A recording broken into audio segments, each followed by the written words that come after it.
और कैसे हो? तो मैं देख रहा हूँ कि एनिमे कम्युनिटी धीरे धीरे बड़ा हो रहा है। बहुत सारे लोग एनिमे देखना शुरू कर दिए हैं, भले ही वो हाइप के चक्कर में हो या पॉपुलैरिटी या फिर कूल बनने के चक्कर में हो, बट लोग एनिमे देख रहे हैं। पहले जो लोग एनिमे को कार्टून बोलते थे, अब वही लोग एनिमे देख के दूसरे के सामने कूल बनने की कोशिश कर रहे हैं। और इसके चक्कर में बहुत सारे लोग सिर्फ पॉपुलर एनिमे देख रहे हैं, मतलब जो टॉप टियर लिस्ट है ना, जिसमें कुछ ही एनिमे आते हैं, like demon slayer, JJK, solo leveling, और अभी जो हाल में आया है सब वही देख रहे हैं। तुमने सोलो लेवलिंग का देखा ही था, उसने किस तरीके का हाइप पकड़ा था। मतलब लोग सिर्फ टॉप टियर जो एनिमे है ना, एकदम पॉपुलर एनिमे है, लोग उसी को देख रहे हैं। बट इसके चक्कर में जो डिजर्विंग एनिमे है वो अंडररेटेड ही रह जाते हैं, उनको कोई पूछता तक नहीं है। इस हाइप के चक्कर में वो दबे के दबे रह जाते हैं। बट आज मैं उनको जमीन से उखाड़ के तुम सबके सामने लाऊंगा कि तुम सब जाके देखो उस एनिमे को, उन सब अंडररेटेड एनिमे को। और ये वैसे एनिमे है जिसको मैंने हाल फिलहाल में देखा है और मेरे को बहुत पसंद आया है, इसलिए मैं तुमको भी रिकमेंड कर रहा हूँ। तुम भी जाके इनको ट्राई करो, तुमको भी शायद मजा आ जाए। और मैं इसे एक सीरीज बनाने वाला हूँ, एनिमे रिकमेंडेशन सीरीज, जिसमें मैं तुमको एकदम खतरनाक से खतरनाक एनिमे रिकमेंड करूंगा, चाहे वो अंडररेटेड हो या फिर कैसा भी एनिमे हो। जो मेरे को पसंद आया ना,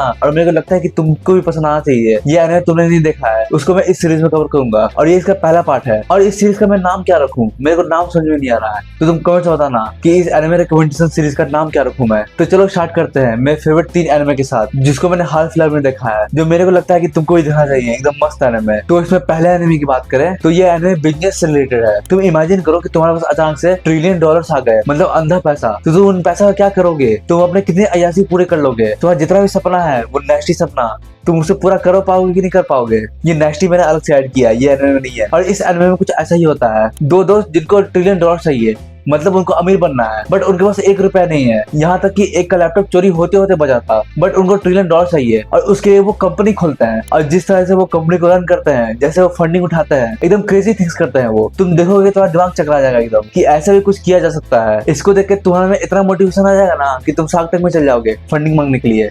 ये इतना खतरनाक एनिमे है। इस एनिमे को देख के तुमको पता चलेगा कि पावर ऑफ वर्ड क्या होता है, और एक इंजीनियर का पावर क्या हो सकता है, वो तुमको पता चलेगा। इस एनिमे का नाम है ट्रिलियन गेम। जिस तरह से इसमें बिजनेस टैक्टिक्स यूज किया जाता है ना, तुम देखोगे तुम शॉक हो जाओगे कि भाई ऐसे भी कुछ किया जा सकता है। अगर तुमको बिजनेस में थोड़ा सा भी इंटरेस्ट है ना, कि बिजनेस रन कैसे करता है, ये फंडिंग क्या होता है, पैसा कमाते कैसे हैं, तो तुम ये एनिमे देखो कि पैसा कमाते कैसे हैं। और सबसे मेन चीज कि पैसा कमाने से ज्यादा पैसे को यूज करते कैसे हैं, मतलब चाहे वो अच्छे के लिए हो या बुरे के लिए हो। इस एनिमे में पैसों को एकदम खतरनाक तरीके से यूज किया है। दोनों दोस्त अपने लेवल पे एकदम खतरनाक काम करते हैं। एक जो टेकी है या इंजीनियर है जो एकदम खतरनाक काम करता है, और दूसरा वो एक्सट्रोवर्ट है, मतलब पूरा बड़बोला है, और जैसा वो सांस लेता है ना वैसे ही वो झूठ बोलता है। मतलब वो जो भी बोल रहा है ना, वो सच है कि झूठ है, तुमको पता ही नहीं चलेगा। इतना खतरनाक बंदा है वो। कम्युनिकेशन स्किल उसके एकदम नेक्स्ट लेवल पे है। और जिस तरह से ये अपनी कंपनी को रन करता है ना, कि कैसे ये 0 से स्टार्ट करता है और तुरंत में एकदम बहुत सारा पैसा कमाने लगता है, तुम देखोगे तुमको एकदम मजा आ जाएगा। बट इसमें एक फ्लॉ है कि इसका एनिमेशन में थोड़ा सा दिक्कत है, मतलब एनिमेशन में नहीं, इसकी सीजीआई में, कि इसका सीजीआई तुमको पता चलता है और थोड़ा सा बेसिक सीजीआई है, बट तुम उसको इग्नोर कर दो ना,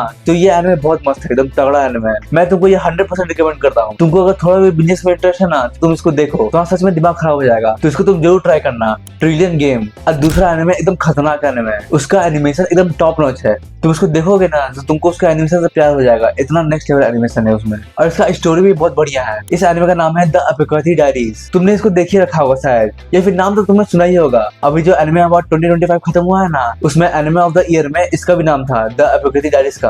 अगर तुमने ठीक से देखा है तो ये इतना खतरनाक एनिमे है। इसकी मेन कैरेक्टर माओ वो अपोकैलिप्टिक जानती है, मतलब मेडिसिन से रिलेटेड का, और वो किस तरह से प्रॉब्लम को सॉल्व करती है ना, अपने अपोकैलिप्टिक से, या फिर दिमाग लगा करके, या फिर जुगाड़ करके, एकदम देखने में मजा आता है। एक प्रॉब्लम उसके सामने आता है, उसको सॉल्व करती है, फिर अगला आता है, उसको सॉल्व करती है। तुम देखो तुमको एकदम सेटिस्फैक्शन फील हो जाएगा। और ये माओ इसको जहर बहुत पसंद है, मतलब इसको जहर खाना बहुत पसंद है, ऐसी लड़की है ये। और इसमें एक और कैरेक्टर है जिनसी, उसका भी तुम रोल देखोगे ना तो वो भी एकदम नेक्स्ट लेवल है। इस एनिमे में ये दोनों कैरेक्टर, दोनों का एकदम खतरनाक रोल है। और अभी जो सीजन 2 चल रहा है वो तो एकदम नेक्स्ट लेवल है, मतलब तुम देखो तुमको एकदम मजा आ जाएगा, इतना खतरनाक एनिमेशन है उसका। और स्टोरी भी अभी एकदम अच्छा खासा चल रहा है। और ये एनिमे एची कैटेगरी में नहीं आता है, बट इसके कुछ कुछ सीन्स इतने खतरनाक है ना कि वो टाइहन में भी नहीं दिखेंगे तुमको, वो सिर्फ इस एनिमे में दिखेंगे। मतलब जो एनिमे और टाइहन के बीच का जो लाइन होता है ना, ये एनिमे उसको तुम बहुत बेहतरीन तरीके से यूज करता है। मतलब उस पर बिना जाए तुमको बहुत सारी चीजें दिखा देना, बिना कुछ बोले। इतना खतरनाक एनिमे है ये, और टॉप नॉच एनिमेशन के साथ तो तुमको मजा आएगा एकदम देखने में। तो अगर तुम इस एनिमे को नहीं देखे हो, तुमसे मिस हो गया है, तो इस एनिमे को तुम जरूर ट्राई करना, द अपोकैलिप्टिक डायरीज। अपनी भाई की बात मानो ये एकदम सॉलिड एनिमे है। इस एनिमे को देख के तुमको ऐसा नहीं लगेगा कि मेरा टाइम वेस्ट हो रहा है या फिर ये अच्छा एनिमे नहीं है। तुम देखो तुमको सच में मजा आएगा, तो इसको ट्राई जरूर करना, द अपोकैलिप्टिक डायरीज। और एनिमे रिकमेंडेशन का तीसरा एनिमे एकदम नेक्स्ट लेवल एनिमे है। इस एनिमे में मेन कैरेक्टर होते हुए भी कोई मेन कैरेक्टर नहीं है, मतलब कोई इंसान इसमें मेन कैरेक्टर नहीं है। इसका मेन कैरेक्टर एक रियलिटी है। तुम्हारे दिमाग में ये तो सवाल कभी आया ही होगा कि धरती गोल है कि फ्लैट है, या फिर ये सवाल कि धरती सन का चक्कर नहीं लगाता है, सन जो है धरती के चक्कर लगाता है। ये सब चीज तुम्हारे दिमाग में कभी आया है? अभी तो हम लोग को पता है कि धरती सन का चक्कर लगाता है, बट पहले जमाने में क्या हुआ होगा? पहले जमाने में लोग यही सोचते होंगे कि जितना भी प्लेनेट है वो सब धरती का चक्कर लगाता है, और उनका इस पे बिलीव भी होगा। और ये एनिमे इसी के बारे में है। मतलब इस एनिमे में लोग अभी भी यही मानते हैं कि जो सन है और जितना भी प्लेनेट है सब धरती के चक्कर लगाता है, धरती सेंटर में है, और उनका एकदम स्ट्रॉन्ग बिलीव है। और उनके बिलीव को तोड़ना, उनको मारने जितना है। मतलब इस बिलीव को बचाने के लिए वो लोग किसी भी हद तक जा सकते हैं,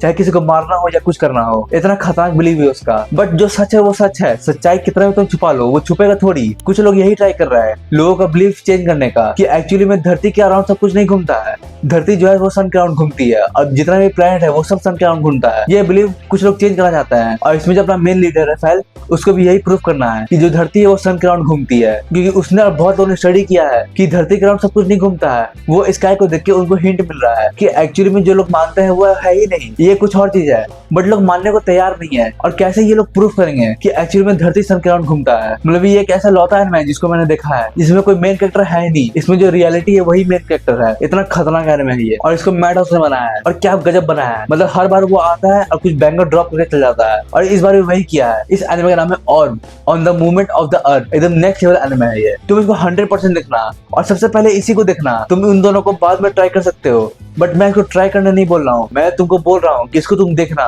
तुमको एकदम अगली चीज पता चलेगा कि लोग अपने बिलीफ के लिए क्या क्या कर सकते हैं। तुमको अपने को प्रूफ करने के लिए क्या क्या करना पड़ सकता है। एकदम नेक्स्ट लेवल चीज। और इसका एनिमेशन भी बढ़िया है, और खासकर इसका स्टोरी, मतलब ऐसा चीज मैंने अपने लाइफ में कभी नहीं देखा है। एकदम यूनिक चीज है और एकदम नेक्स्ट लेवल चीज है। तो इसको तुम जरूर से जरूर ट्राई करना। और on the movement of the earth एकदम नेक्स्ट लेवल एनिमे है। और इसी के साथ एनिमे रिकमेंडेशन के मेरे तीनों एनिमे ये यहीं पे खत्म होते हैं। ये इसका पार्ट 1 है। मैं कुछ दिनों इसका पार्ट 2 भी लाऊंगा एकदम नेक्स्ट लेवल एनिमे के साथ। तब तक के लिए इन तीनों एनिमे को तुम एंजॉय करो, और इस सीरीज का नाम सजेस्ट करना कि क्या नाम रखूं मैं इसका। और सब्सक्राइब।